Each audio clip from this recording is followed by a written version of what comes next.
All right. Well, she first entered the public eye as a star contestant on the first season of The Apprentice, then later on Celebrity Apprentice. Nearly a decade later, Omarosa Manigault Newman joined the Trump campaign and then the White House. She was fired in December by Chief of Staff John Kelly in the Situation Room. Well, now in her new book, Unhinged, the former White House aide and reality TV star is unleashing fire and fury on her one-time boss and mentor, Donald Trump. This is the book's 5th week on the New York Times bestseller list.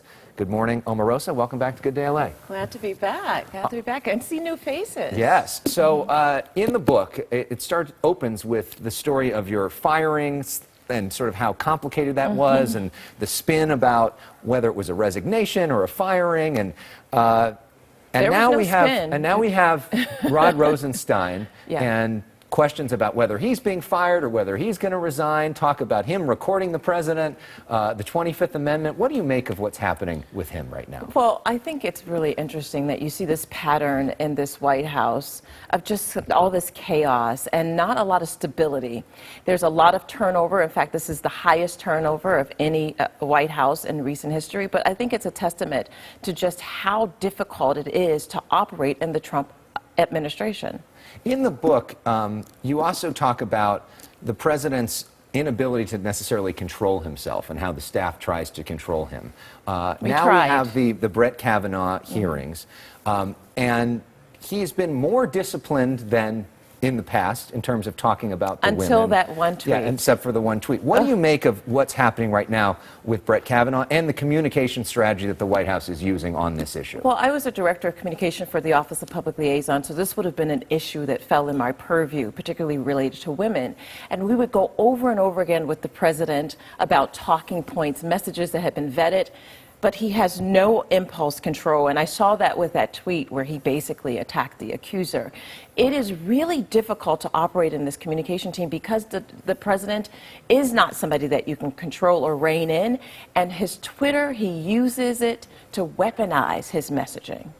What do you make on the issue of race? Because I remember I interviewed you a few times in 2016 and talked about the issue of race and asked you about people who said that Donald Trump was a racist, and you defended him then. I said, absolutely not. This is a man that's not racist, until I heard the tape of him using the N-word. And there's been a whole lot of talk about it recently, about the people who have the tape releasing it, Tom Arnold coming forward, producers coming forward, and Penn Jillette saying, forget the tapes, this is what he said in front of me.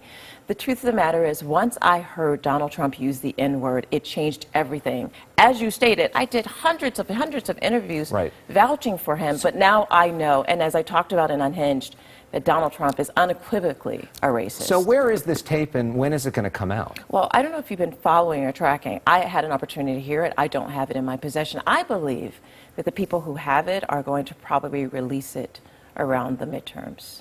Which is in the next few weeks. So you think that the tape of him with the N-word is... Have you talked to them about that? Have they told you that? Well, yeah, absolutely, because that's what happened around the Access Hollywood tape. And one of the things I write about in the book is around Access Hollywood. A producer sent a tweet out saying, if you think Access Hollywood is bad, wait until you hear the Apprentice tapes. And everybody's been in the hunt of the Apprentice tape. Soon, I believe that we'll hear them. You know, there are critics that say that you're being disloyal to a man who was pretty good to you in terms of building you up in terms of your career. And critics say that you're just being an opportunist in attacking him now. Well, isn't this the land of opportunity? I mean, isn't that why we're here? That there's an opportunity for people. First of all, this is my 3rd book, and I write about my life. And my life for the last 3 years has been on the front row of history watching Donald Trump. The reason I wrote Unhinged is to give Americans an opportunity to go into the Oval Office, to see what it was like on Air Force One, to see what it's like trying to advise someone who has the attention span of a fruit fly.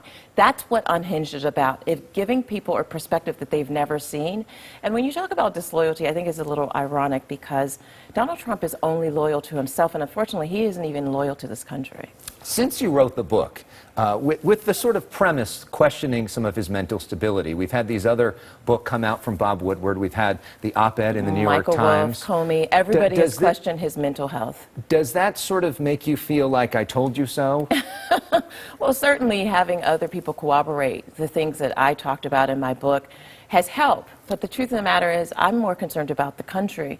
If Donald Trump is unfit to be president, then more people need to be brave enough to come forward and to speak up. I talked about what we did in the White House, the hashtag TFA, which means the 25th Amendment. Hopefully, members of the cabinet will be brave enough to speak up about the things that they're observing and his inability to fulfill his duties as president of the United States. So speaking of coming forward, would you run for office? Would you run against him? What's No, next for you? I was asked whether if in the future ever I would run. I believe we have an obligation to serve this country in any way. When I lived here in LA, I ran for school board because I saw that there was a need to serve. But certainly, I'm a person who loves this country. And I believe this country is being torn apart, Alex. And we need people who are willing to get up and fight. And the way you can get up and fight and stand up is by voting. Okay, and we'll see if you end up running someday. By the way, Unhinged, available everywhere right now. Yes. Congratulations on the book's success. Thank you. Good to be here.